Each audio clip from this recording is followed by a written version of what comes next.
Masya Allah, Allah jawab doa saya tu. Walaupun kita ni tahu kita banyak dosa apa semua kan. Sebab ya. Tambah macam ni. Ustaz, start macam mana boleh jadi mutawif? Start dengan tu dulu. Okey, macam mana boleh jadi mutawif? Okay, pertama sekali, waktu tahun, saya tak ingat tahun bila. Lepas COVID lah.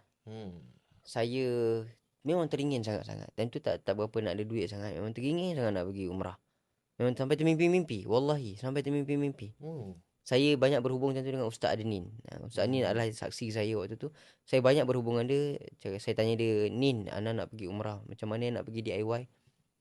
Dia pun beritahu kalau pergi DIY, dia punya bajet lebih kurang macam ni. Kita tengok bajet dia pun, aku pun tak ada duit lagi. Yang DIY yang murah tu pun kita tak mampu lagi. So doa. Ikutkan nak pergi dengan Ustaz Anin lah, nak pergi DIY tu semua. Tapi duit tak ada. So doa sungguh-sungguh nak pergi.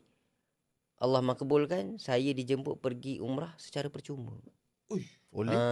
Ada satu syarikat tu, saya mula-mula jadi tetamu dia, jadi ikon untuk syarikat tu lah, untuk program diorang punya live. COVID kan waktu tu banyak live je kan. So saya banyak buat live yang company tu. Lepas tu dia offer saya nak tak pergi umrah percuma.